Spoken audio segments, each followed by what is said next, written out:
5 past now. Well, thank you very much, ladies, for gracing us with your time and your evening. I know that you had other better things to do, but you being here means so much to not me, just all the ladies out there as we celebrate Women's Month, but we celebrate women all the time anyway.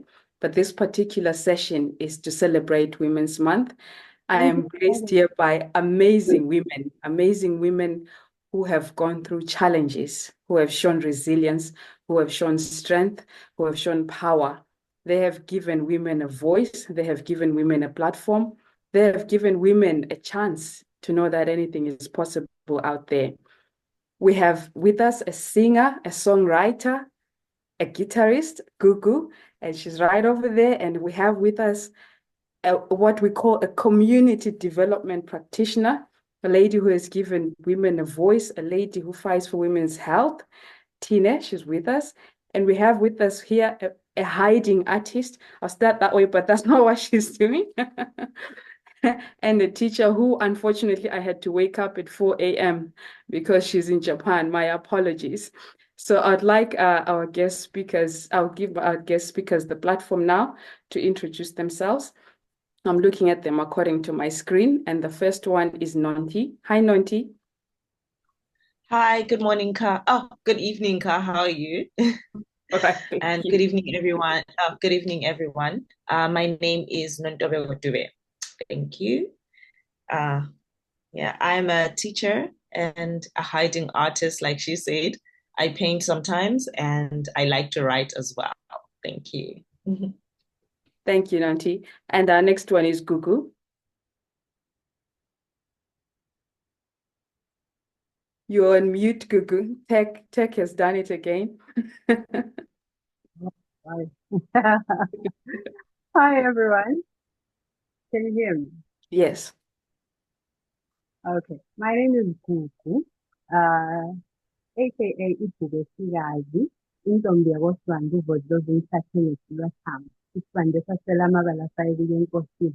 Esihamba sikhangele phansi lethu zimhloni kanti hhayi kuyinto eziqatha.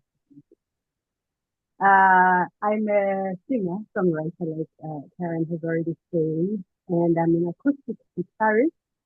And yeah, I choose to use music to promote uh, positivity in the world. So yeah, that's me. Thank you, Gugu. I think there's something about your sound, but we'll test that on the next one. Our next speaker is Tine. Tine, you're also muted just in case. You're on mute.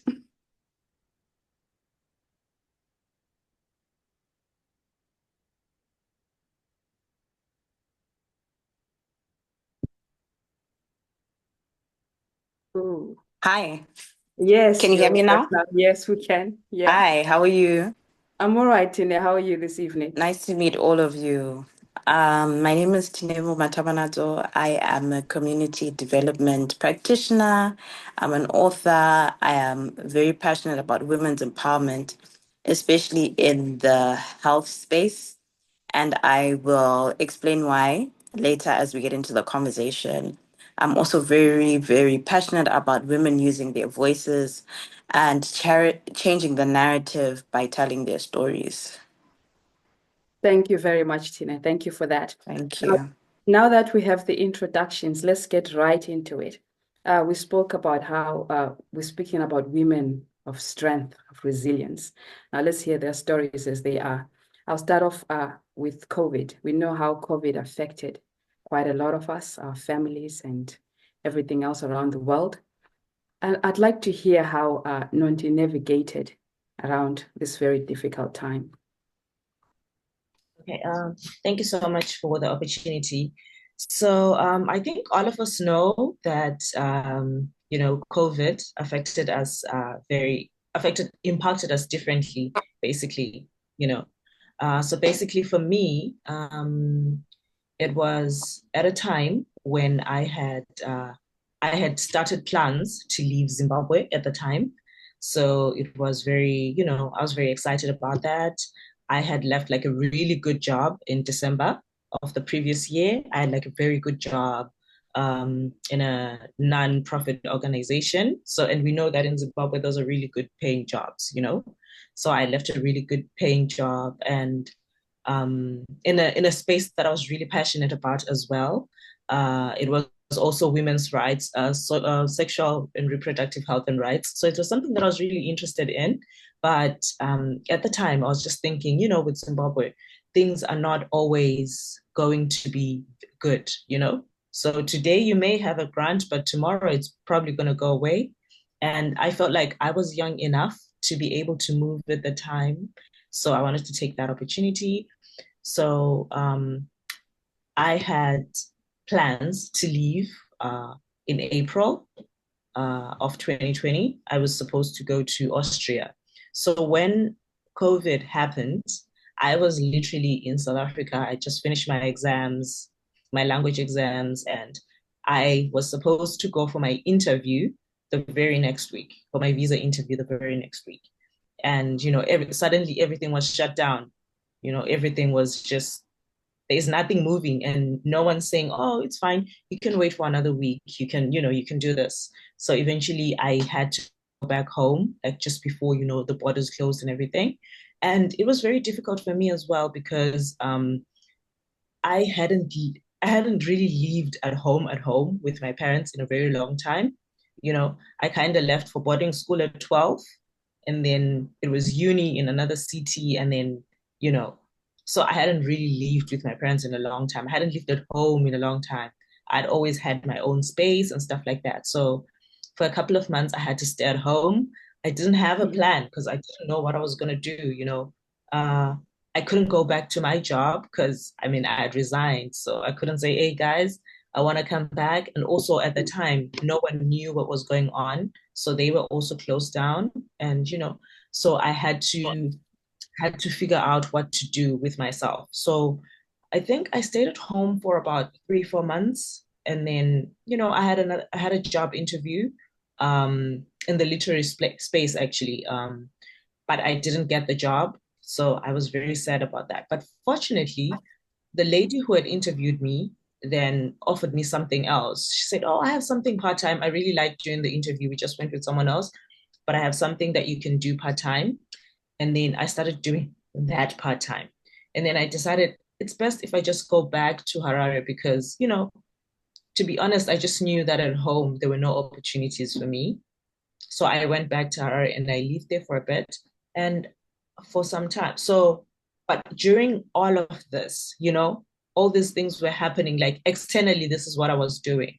But internally, at the same time, I was really struggling with everything because at that point, I thought at the time when I made the decision to leave my very good job, you know, and leave the country, I thought that was a good decision for me.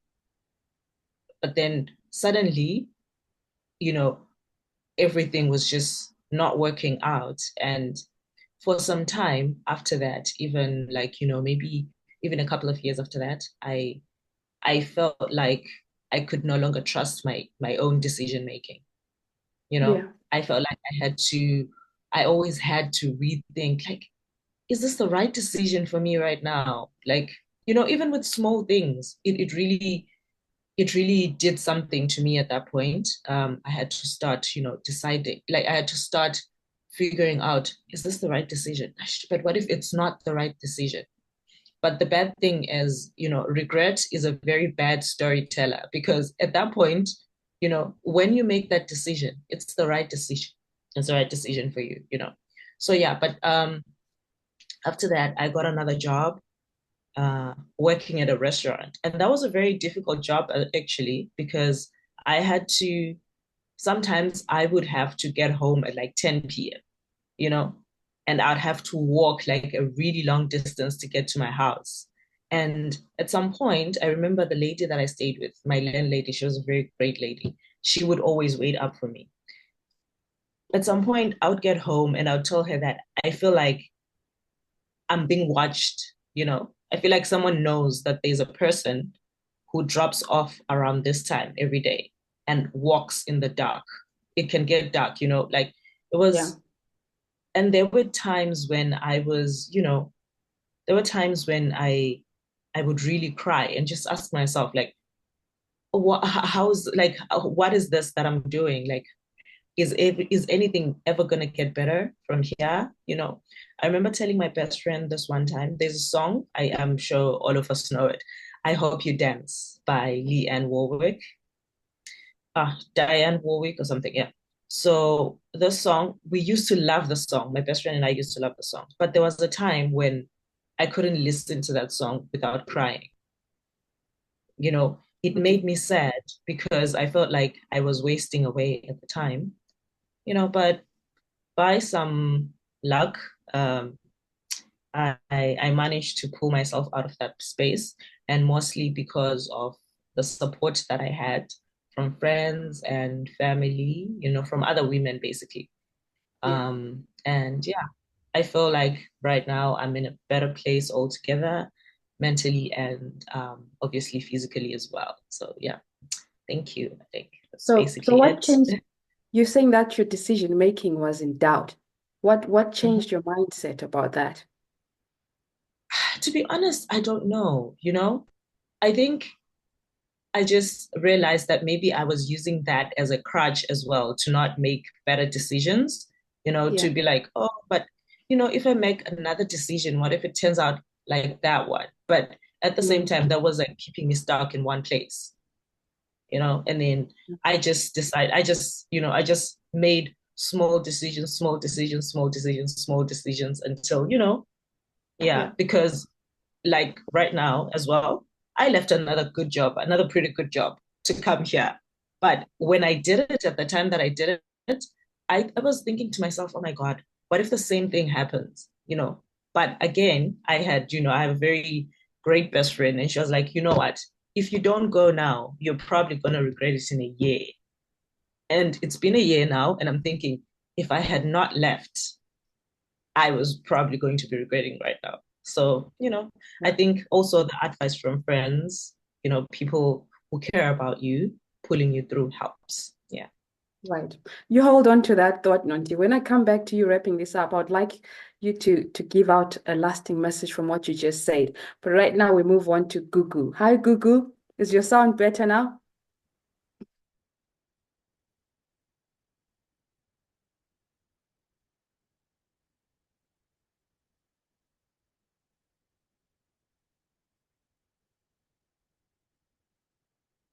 We're having an issue with mute buttons today, aren't we? There we Hi. go. Hi. How is your sound now? Do you think your sound is better now? Have you sorted that one out? I don't know. I'll try to speak louder. Can you hear me Okay. when I speak louder? Yes, yes, we can. Now, please tell us Okay. what you're passionate about, Gugu.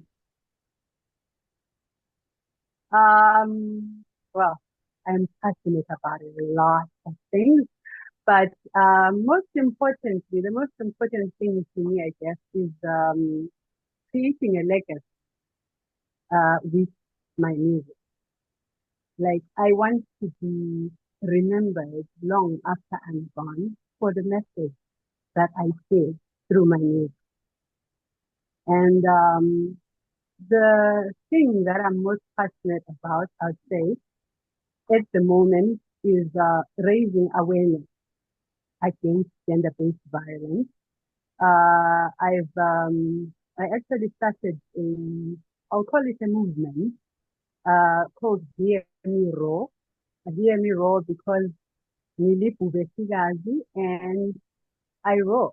But also hear me roar, meaning hear my message, hear my pain, hear not just my pain, but the pain of other women out there, the pain that they face in their homes where they are supposed to be safe, the pain that they see or they saw their mothers going through. Hear me roar.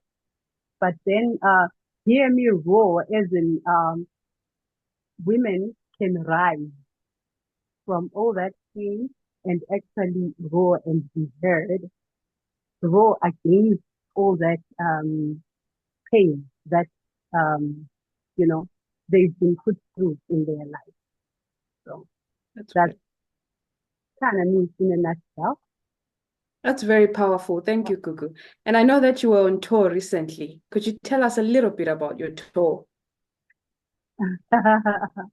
uh, well, as an individual, I am iBhubesikazi, and I sing and play acoustic guitar. But then I also am part of a group. It's called Matojeni Melo-Maniacs. I sing with two other ladies, and we've got an acoustic guitarist and percussionist who works with us. And in that particular group, our mission is to promote and preserve ndebeleculture. So we went on our second tour in 2024. Our first tour was in 2023, and it was in Austria only in 2023. And then last year we went to Austria, Italy, and Switzerland.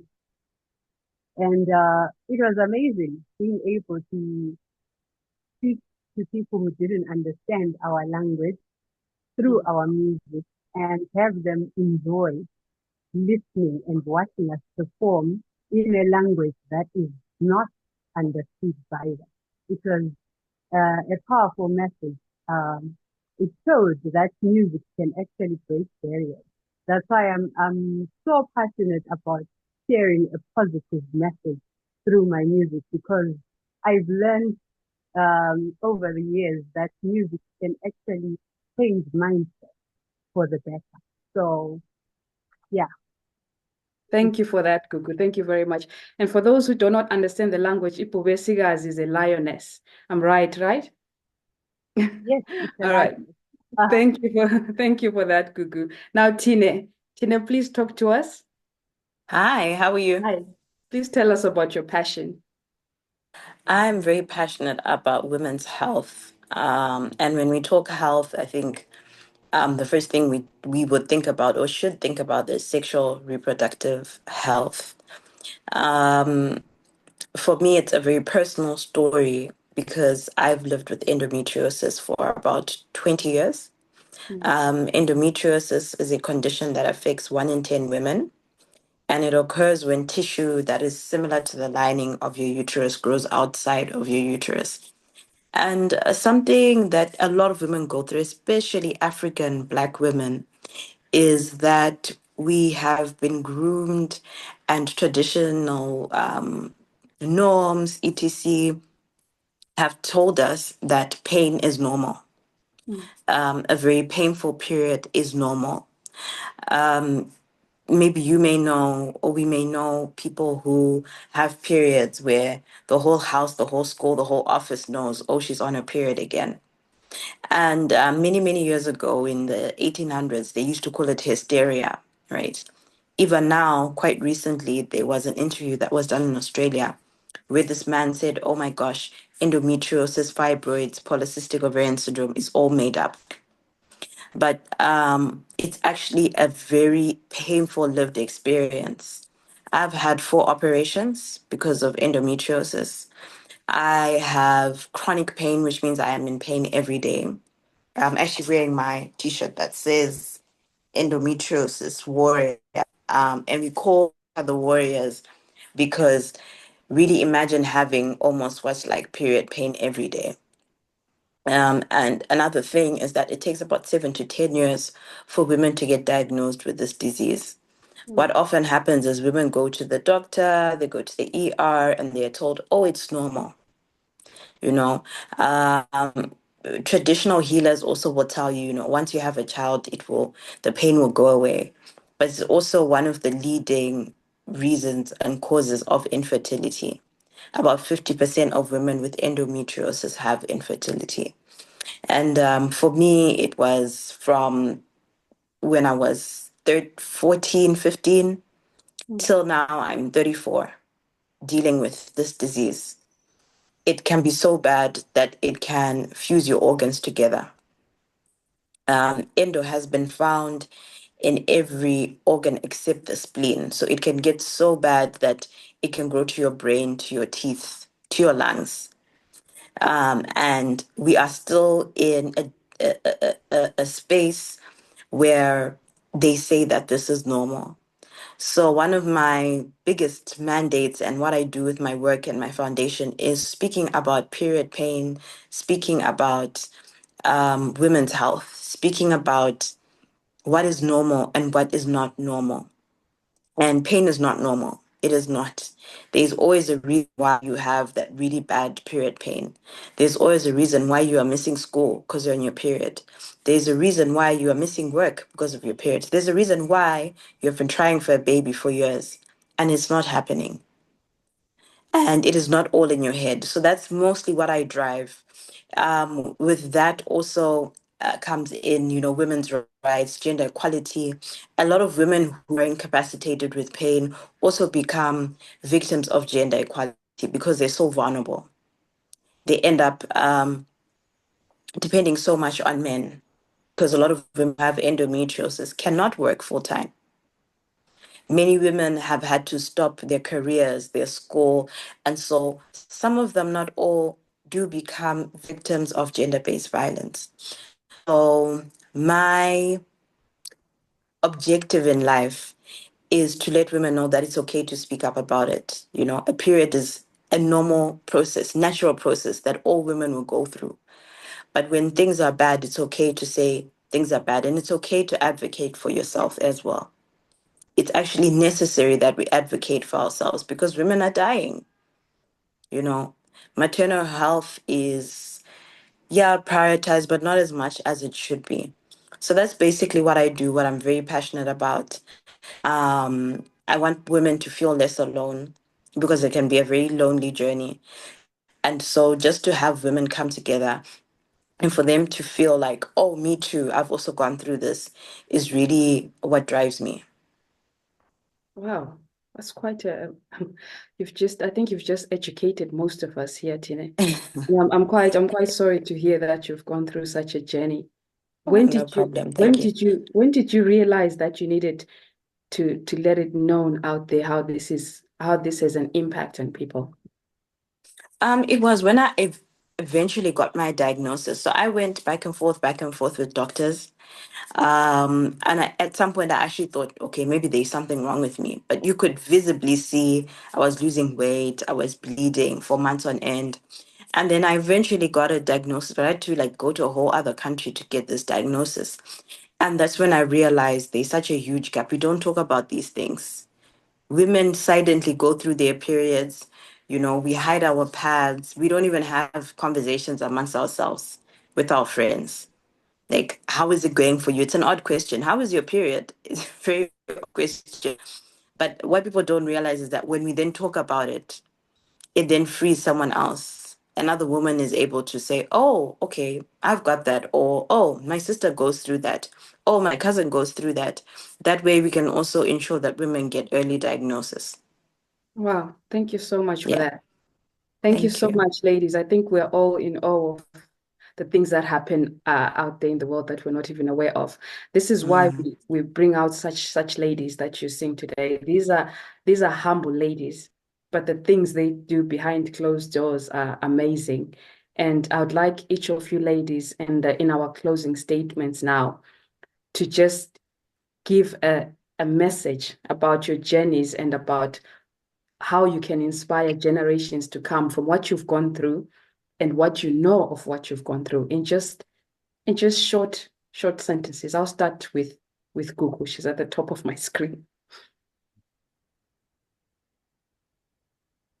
What's the takeaway home message in this case?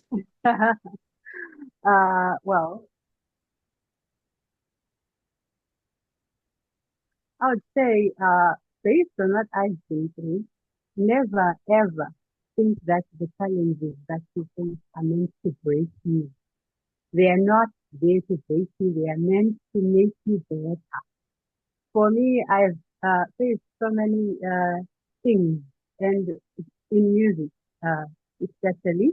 First, I was forced to learn how to play a guitar because my producer didn't understand how my song was supposed to go.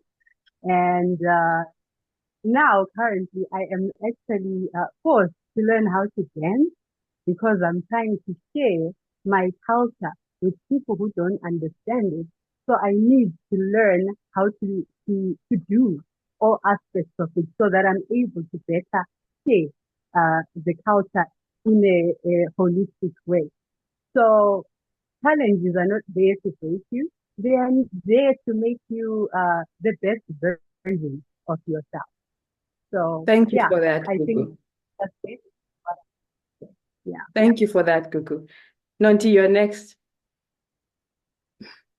You seemed like you were falling asleep there. No, I am not falling asleep, I can assure you. I think for me, my last words would be that, like, I think that in life, at any given point, you could find yourself feeling adrift, and it is important to have people around you who know you and people um, who know the best decisions, like not exactly who know the best decisions for you, but people who know you enough to know what you would rather do when you are feeling indecisive. I think it's very important to have people like that and to allow people in as well, to just be able to tell people when you're going through something. I think that most of us have a tendency of struggling to, speak about ourselves, to share our problems. And so it's important to have like people that you're able to say, hey, this is what's happening right now, and I'm struggling with this. Like, sometimes Yeah. we're not looking for advice. We're just trying to say, hey, I'm just trying to offload, and I think it should be okay. And for us as well to be the kinds of people that our friends can come to, our friends, our sisters, our cousins can come to. I think it's also important to try to be that kind of person, to try to create a community. I think for most of us, we no longer have the kinds of communities that our parents had. We're living like in very different times now, so we have to be more intentional about creating communities for ourselves. And just for other girls, just to say that the world is never going to agree on a definition of who you are, so you might as well just be who you want to be. That's the Thank you last for of that. it. Thank you, Nonti. Tine? Hi. I think I would say that no one is coming to save you, or no one is coming to save us. We have to be the change that we want to see in the world. I think also when it comes to pain, it may be more physical, mental. But Yeah. understand that pain is part of your journey, it's part of your chapter, but it's not who you are, and it Mhm. doesn't define who you are.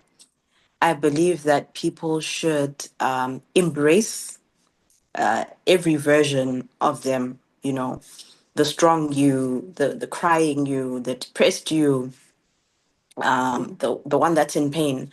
But always remember that it's important for you to get up, you know. It's important for you to fight for yourself and advocate for yourself and use your voice. There's a reason why you have one. So those would be my closing remarks. Ladies, you're Yeah. beautiful, you're wonderful. Thank you so Thank much. you. So are you. Once again, I mean, like I said, I mean, people won't believe me, but these ladies are busy. They're very busy.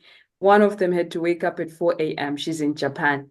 I had to force her to wake up. So I know how busy you all are, and I truly appreciate the time you've taken to give people an opportunity to understand your story, your journey, and that it can be done. If you want to get in touch with any of these ladies, their details will be in the description. Once again, ladies, thank you very much for your time and have a lovely week and have a lovely evening. Thank you. Bye-bye. Thank you. Thank Bye. you. Goodbye. It was good to meet everyone else. Cheers. Bye. Bye. Bye.